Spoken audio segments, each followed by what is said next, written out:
नमस्कार, आप देख रहे हैं न्यूज 18। मैं हूं आपके साथ मेनका चौधरी और इस बुलेटिन में खबरें उत्तराखंड से। पिथौरागढ़ की बॉर्डर तहसील मुनस्यारी के ररगाड़ी में भारी लैंडस्लाइड हुआ है। यहां जोहार घाटी में एक बड़ी पहाड़ी दरक कर नीचे आ गई। पहाड़ी दरकने के बाद पूरे इलाके में धूल का गुबार छा गया।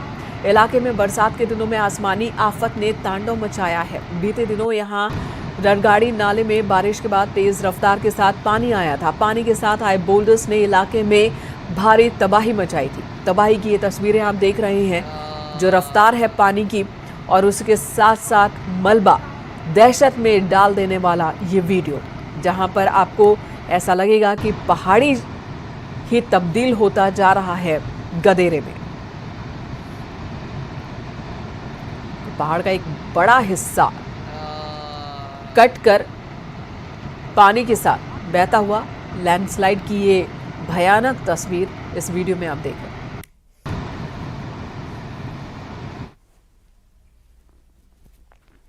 और बीती रात से लगातार रुक रुक कर हो रही बारिश के कारण पिथौरागढ़ में सरयू नदी उफान पर है। फिलहाल सरयू नदी में पानी डेंजर लेवल के ऊपर जा चुका है, जिसे देखते हुए प्रशासन ने नदी किनारे रहने वालों को अलर्ट किया। सरयू नदी के किनारे रहने वालों को शिफ्ट भी किया जा रहा है। साथ ही जिले में अन्य नदियां भी उफान पर है। नदियों के बढ़ते जलस्तर को देखते हुए प्रशासन ने चिंता जताई है।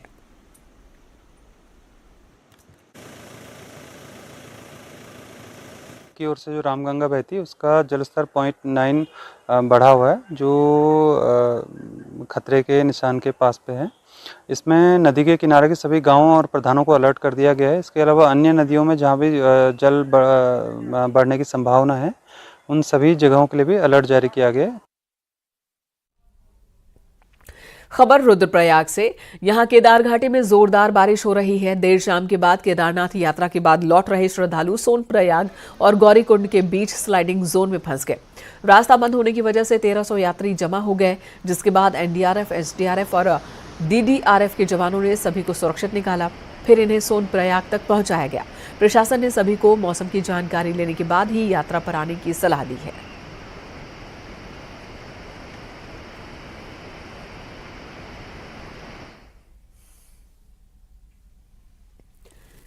लंबे समय के बाद पहाड़ों में बारिश उम्मीदों के मुताबिक हुई है। बेहतर बारिश होने से जल स्रोतों के रिचार्ज होने की उम्मीद बढ़ गई है। वहीं खेती और बागवानी को भी मानसून की बारिश से फायदा मिलेगा, ये उम्मीद है। देखिए ये रिपोर्ट।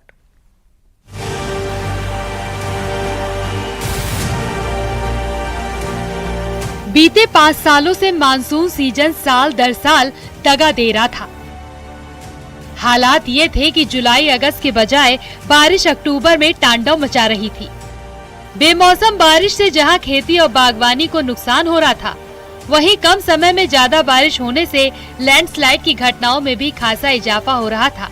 लेकिन इस बार उत्तराखंड के खासकर कुमाऊं रीजन में बारिश उम्मीदों के मुताबिक हुई है। जुलाई में जो 5 सालों का औसत है, उससे करीब 128% ज़्यादा बारिश हुई है और अगस्त के महीने में लगभग बराबरी बारिश हुई है। तो इससे ये हुआ कि जो शुरू में जिसमें एक तो हमारी फसल की जो रोपाई वगैरह थी वो थोड़ा देर से हुई। इस सीजन में कुमाऊं की बात करें तो यहाँ सबसे अधिक बारिश बागेश्वर में हुई है। बागेश्वर में अब तक 1959 mm बारिश हो चुकी है, जबकि नैनीताल में 1320 mm बारिश रिकॉर्ड हो गई है। वहीं पिथौरागढ़ में 1117 और चंपावत में 950 mm बारिश हुई। कुमाऊं के मैदानी जिले रुद्रपुर में भी इस बार 799 mm बारिश हुई है, लेकिन 100% पहाड़ी जिले अल्मोड़ा में सिर्फ 356 mm बारिश हो पाई। इस सीजन में बारिश की रफ्तार ने तबाही कम और लोगों को राहत ज्यादा पहुंचाई है। कम समय में ज़्यादा रेनफॉल तो वो नुकसानदायक होता है, उसका ज़्यादा अगर वैल्यू भी हो, ज़्यादा mm हो जाए तो भी उतना फ़ायदा नहीं है। लेकिन जो इस साल बारिश हुई है इस जुलाई के महीने में, वो अच्छे आराम से हुई है, स्लो रेनफॉल हुई है, तो उसका पॉजिटिव इम्पैक्ट होता है हमारे वाटर रिचार्ज में। तो अगर ये ट्रेंड फ्यूचर में भी देखने को मिलते हैं तो ये आने वाले समय के लिए अच्छा भी हो सकता है। धीमी रफ्तार से हुई बारिश के कारण खेती और बागवानी को खासा फायदा मिलने की उम्मीद जगी है।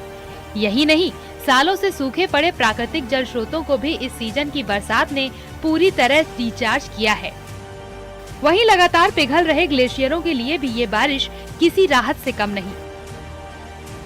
अल्मोड़ा से किशन जोशी के साथ पिथौरागढ़ से विजयवर्धन उप्रेती की रिपोर्ट।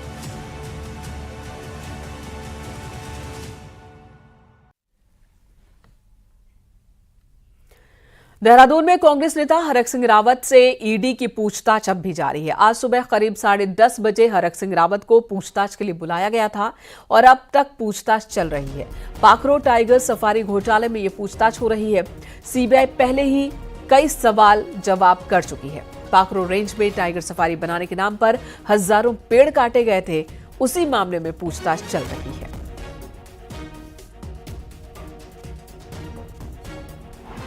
कॉर्बेट के पाखरो रेंज में टाइगर सफारी को लेकर एक वित्तीय अनियमितता का मामला सामने आया था, जिसको लेकर पहले विजिलेंस इस पूरे मामले में जांच कर रही थी और उसके बाद सीबीआई ने हाईकोर्ट के निर्देशानुसार इस पर जांच शुरू कर दी थी और अब इस पूरे मामले में ईडी भी वित्तीय अनियमितता को लेकर यहां पे जांच कर रही है, क्योंकि बताया जा रहा था कि जो पाखरो में टाइगर सफारी का जो मामला है उसमें कई करोड़ों की वित्तीय अनियमितता हुई थी। साथ ही कई पेड़ यानी कि अगर 165 पेड़ों की जो अनुमति मिली थी और उनके बाद वहां पे करीब 6000 से ज्यादा पेड़ कटे थे। इसको लेकर पूरे मामले की जांच लगातार जारी है और इसी मामले को लेकर आज हरक सिंह रावत को करीब 10:30 बजे ईडी ने अपने दफ्तर बुलाया था और हरक सिंह रावत यहां पेश भी हुए थे और करीब 10 घंटे से ज्यादा का समय हो चुका है, लेकिन अभी भी हरक सिंह रावत ईडी के दफ्तर में अपने बयान दर्ज कर रहे हैं। इससे पहले जो हरक सिंह रावत के जो करीबी थे, साथ ही तत्कालीन जो अधिकारी थे फॉरेस्ट के, उनसे भी ईडी ने लगातार पूछताछ की है। कैमरा सहयोगी दीपक उपाध्याय के साथ में सत्येंद्र वर्तमान, न्यूज 18 देहरादून। इधर सीएम पुष्कर सिंह धामी ने राज्य में कानून व्यवस्था को लेकर मीटिंग बुलाई, जिसमें महिलाओं पर होने वाले अपराधों पर नियंत्रण के लिए गौरा शक्ति ऐप को अधिक सक्रिय बनाए जाने पर जोर दिया गया। साथ ही धर्मांतरण, लव जिहाद आदि मामलों में कानून होने के बावजूद इस पर रोक न लग पाने की वजह से उन्होंने चिंता जताई। प्रदेश में गहनों की दुकानों पर डकैती समेत अन्य अपराधों के प्रति भी सीएम धामी ने नाराजगी जताई। अधिकारियों को आपस में कोऑर्डिनेट कर इंटेलिजेंस को प्रभावी बनाने और रात के वक्त पेट्रोलिंग की व्यवस्था को और भी ज्यादा सक्रिय करने के निर्देश दिए हैं। सीएम धामी ने कहा कि देवभूमि बाहरी प्रदेशों के अपराधियों की शरणागाह न बने, इसके लिए सीमावर्ती क्षेत्रों में निरंतर सघन चेकिंग अभियान संचालित किया जाए।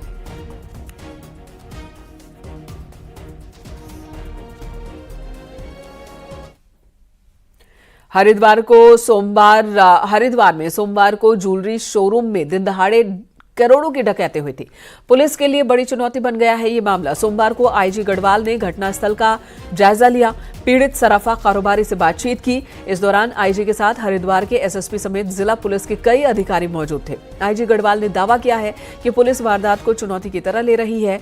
पुलिस को कुछ अहम सुराग भी हाथ लगे हैं, जल्द ही बदमाशों को धर लिया जाएगा।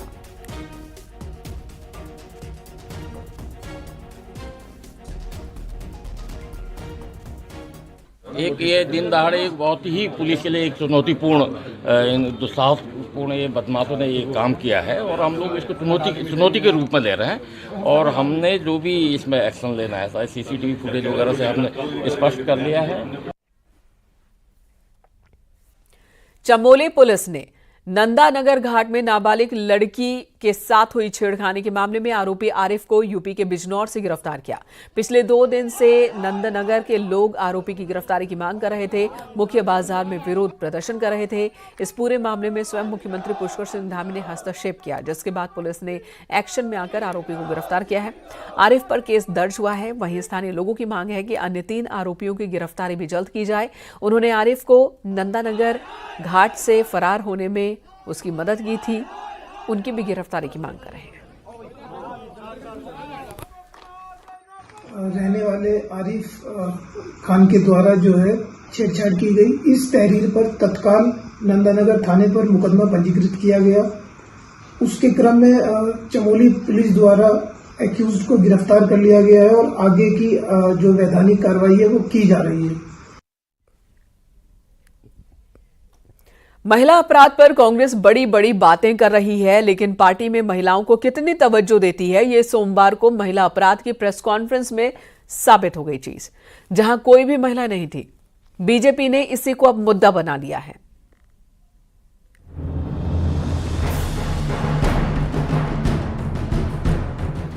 कांग्रेस महिला अपराध पर बीजेपी पर सवाल उठा रही है, पर सवाल उठाने वाली कांग्रेस को सोमवार को बीजेपी ने उल्टा महिला सम्मान पर घेर लिया। बीजेपी ने कांग्रेस के प्रेस कॉन्फ्रेंस के लिए सजे मंच पर पंच मारा। बीजेपी ने कहा है कि उनकी पार्टी गलत करने वालों को सजा दे रही है और मुख्यमंत्री खुद महिला सम्मान को सर्वोपरि बता रहे हैं। लेकिन कांग्रेस में महिला सम्मान को ताक पर रख दिया गया। न कांग्रेस के मंच पर महिलाएं दिखती हैं और न मंच पर उन्हें कुर्सी दी जाती है। ऐसे में महिला अपराध पर कांग्रेस ज्ञान देने के बजाय कानून पर भरोसा करे। कांग्रेस पार्टी जब महिला सुरक्षा की बात करती है तो हास्यास्पद ही लगता है, क्योंकि इनकी पार्टी में तो मंचों पर भी महिलाओं को जगह नहीं मिलती। आज भी जब कांग्रेस पार्टी के कुछ कथित बड़े नेता प्रेस कॉन्फ्रेंस कर रहे थे और महिला अपराधों की बात कर रहे थे, तो मंच पर एक भी महिला आपको देखने को नहीं मिली। तो कांग्रेस पार्टी महिला अधिकारों के प्रति, उनकी सुरक्षा के प्रति कभी भी संवेदनशील नहीं रही है। सोमवार को कांग्रेस की प्रेस कॉन्फ्रेंस महिला अपराध पर थी।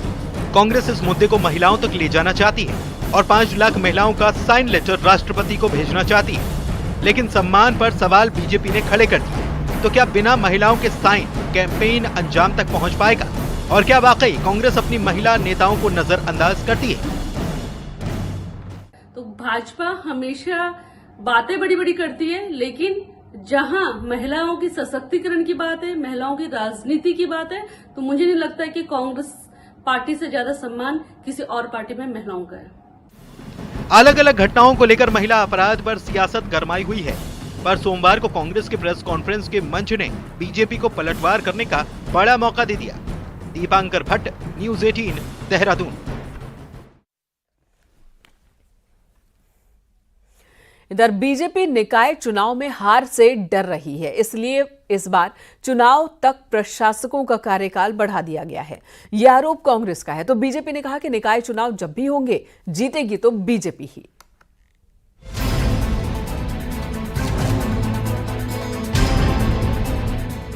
पिछले साल 2 दिसंबर को निकाय का कार्यकाल पूरा हो गया था। 9 महीने से जिले के डीएम, नगर पालिका, नगर निगम में प्रशासक बने हुए हैं। अब प्रशासकों का कार्यकाल चुनाव होने तक बढ़ा दिया गया है, पर कांग्रेस सवाल पूछ रही है कि कब तक डीएम काम करेंगे। कांग्रेस का आरोप है कि बीजेपी चुनाव में हार के डर से बहाने बना रही है। वहीं शहरी विकास मंत्री का कहना है कि अब सिर्फ ओबीसी आरक्षण पर फैसला होना है। जैसे ही प्रवर समिति की रिपोर्ट विधानसभा से पास होगी, सरकार चुनाव करवाएगी। कांग्रेस देरी को हार का डर बता रही है, तो बीजेपी हर वक्त जीत का दावा कर रही है। फिर चुनाव आज हो या कल। भारतीय जनता पार्टी के अंदर अंदरूनी खींचतान और जो वातावरण बद्रीनाथ सीट और मंगलौर सीट हारने के बाद राज्य में निर्मित हुआ है, वोटर खुल करके जब सामने आने लगा है, तो लग रहा है कि निकाय चुनाव में हार के डर से भारतीय जनता पार्टी इस चुनाव को टालना चाह रही है। लगातार डेट पे डेट, तारीख पे तारीख। और फिर जब चुनाव तो होने हैं ना, आज होंगे 2 दिन बाद होंगे, सामने आ जाएगा।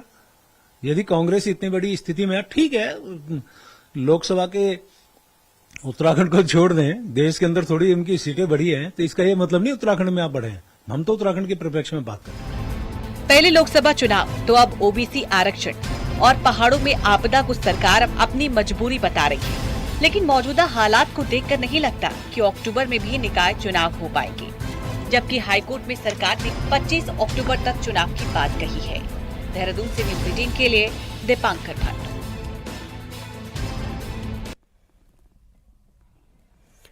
सरकार की महत्वाकांक्षी योजना पहाड़ में हाँफ रही है। ठेकेदारों की मनमानी और अधिकारियों की लापरवाही ने जल जीवन मिशन योजना पर ऐसा पलीता लगाया कि लोग बेहद परेशान हैं।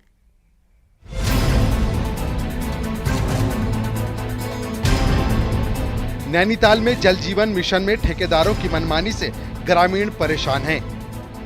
लोगों का आरोप है कि ठेकेदारों ने सूखे जल स्रोतों से योजना को जोड़ दिया है। इसके साथ ही कई गांव ऐसे भी हैं जहां नलों से पानी की एक बूंद तक नहीं आ रही। वहीं ठेकेदारों की मनमानी के खिलाफ लोगों ने आंदोलन की चेतावनी दी है। सबसे ज्यादा अगर लापरवाही हो रही है तो जल जीवन मिशन में हो रही है। तमाम जगहों पर टेंडर भी हो चुके हैं, कहीं पे ठेकेदारों को बहुत से अधिक 70% तक भुगतान भी हो चुका है, लेकिन जगह जगह सड़कों पर पाइप दिख रहे हैं, कहीं पे पानी किसी भी नल पे अभी तक जल नहीं पहुंचा हुआ है। पुरानी योजना से कनेक्शन कर दिए गए हैं, और मैंने जो योजना हमारे वहाँ आ रही है उसमें पर्याप्त पानी गर्मी में ना होने के कारण जो है दूसरी योजना से कनेक्शन पास करवा के ठेकेदार साहब को ऑर्डर भी करवाया था, जो उन्होंने 3 महीने तक गोल गोल घुमा के कनेक्शन ना करने की बात कह दी उनने। दरअसल जल जीवन मिशन में ठेकेदारों की खूब शिकायतें मिली हैं। वहीं मामला डीएम के जनता दरबार में पहुंचा तो डीएम ने भी अधिकारियों को फटकार लगा दी, लेकिन उसके बाद भी काम में कोई तेजी नहीं आई है। वहीं डीएम अब कार्रवाई की बात कर रही हैं। जो विभाग के अधिकारी काम नहीं कर रहे हैं या जानबूझकर कहीं लापरवाही हो रही है, उसमें विभागीय अधिकारियों के खिलाफ एक्शन भी लिए जा रहे हैं। इन बैठकों के माध्यम से उनका रिव्यू किया जा रहा है। तो इसमें जल्दी ही, हम अभी तक 4 ब्लॉक की बैठकें कर चुके हैं और बचे हुए 4 ब्लॉक की बैठकें भी हम जल्दी ही करेंगे इसमें। तो हमारा प्रयास ये है कि जल्दी से जल्दी इन कामों को खत्म कराया जाए। जल जीवन मिशन के काम को लेकर ठेकेदारों की मनमानी की कई शिकायतें सामने आ रही हैं और प्रशासन सख्त कार्रवाई की बात भी कर रहा है। ऐसे में अब देखना होगा कि जल जीवन मिशन के तहत लोगों को पानी कब तक मिल पाता है। न्यूज़ 18 के लिए नैनीताल से वीरेंद्र बिष्ट की रिपोर्ट।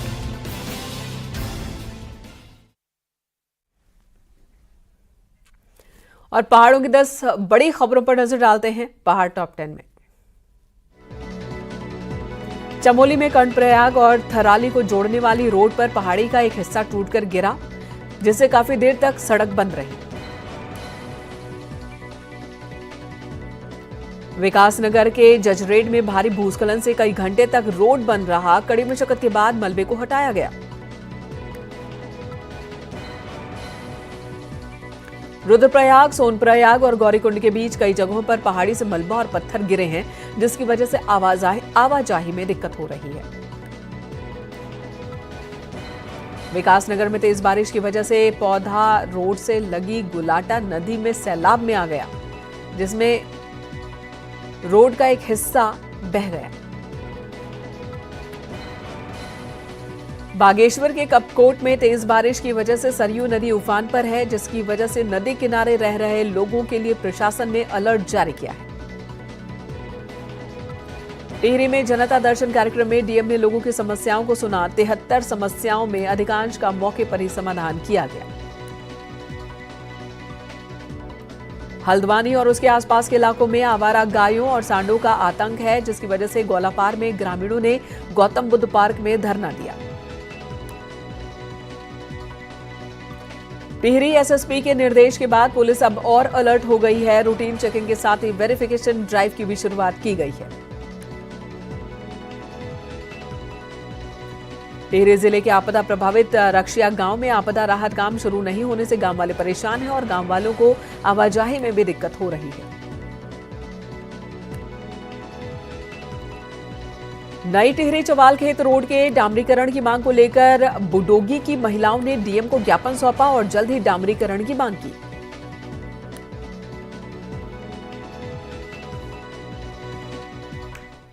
यहां रुकेंगे एक ब्रेक के लिए। खबरें ब्रेक के बाद भी जारी है।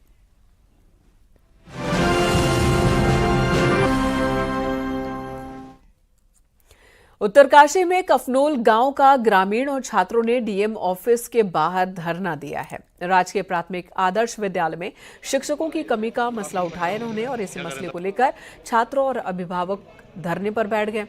छात्रों और ग्रामीणों का कहना है कि आदर्श विद्यालय में 102 छात्र होने के बाद भी शिक्षकों की कमी है।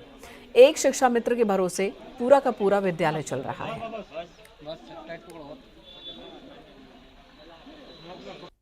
सर, मेरा नाम नागेंद्र सिंह है और मैं जो है कपनौल ग्राम सभा से यहाँ जो है अपने बच्चों को यहाँ लेके आया हूँ। और यहाँ जो है स्कूल में जो है अध्यापकों की कमी है और मतलब 2-3 साल से जो है यहाँ जो है कोई 2 अध्यापक जो हैं और 150 बच्चे थे। 150 बच्चों में से जो है अब 102-3 बच्चे रह रखे हैं और वो भी जो है अगर इस बार जो है वो नहीं आया तो ये वो भी जो है सारे छोड़ के चले जाएंगे। हमारे स्कूल में टीचर नहीं है, टीचर की कमी है, हम कैसे पढ़ेंगे ना। हमारे स्कूल में टीचर है, हमारे स्कूल में टीचर 2 ही टीचर है, मैम और सर ना। वो कैसे कितनी परेशानी होती है पढ़ने में? बहुत परेशानी होती है। हम 102 बच्चे हैं। पूरे जिले के लिए मैंने इनको निर्देशित किया गया है, यदि किसी दुर्गम से सुगम में ट्रांसफर होता भी है, जब तक हमारा नया टीचर वहाँ भर्ती नहीं होते तब तक दुर्गम वालों को कार्यमुक्त ना किया जाए और यूनियन नहीं किया है। उत्तरकाशी के भारत चीन अंतर्राष्ट्रीय सीमा पर बसे जादोंग गांव को दोबारा बसाने की तेजी से कवायद चल रही है और इसके तहत पहले चरण में 6 होम स्टे बनाने की प्रक्रिया शुरू कर दी गई है। इनके निर्माण के लिए टेंडर की प्रक्रिया पूरी हो चुकी है। साथ ही गढ़वाल मंडल विकास निगम को 3 करोड़ 11 लाख की धनराशि दी गई है। उत्तराखंड पर्यटन विकास परिषद GMVN और राजस्व विभाग के अधिकारियों ने जादोंग गांव का संयुक्त सर्वे किया। इस दौरान खंडहर भवनों और भूमि का निरीक्षण किया गया। जादोंग गांव में 23 होम स्टे का निर्माण होना है और 2 चरण में ये काम होने हैं। इसी के साथ सीमा सड़क पर हवा बैंड, श्रीकंठ दर्शन और भैरव घाटी में 3 व्यू पॉइंट्स भी बनाए जाएंगे। इसके लिए BRO से अनुमति मांगी गई है फिलहाल। वहीं वन विभाग से भी निर्माण कार्यों के लिए प्रवेश की अनुमति मांगी गई है। दोनों स्थानों से अनुमति मिलते ही होम स्टे का काम शुरू कर दिया जाएगा।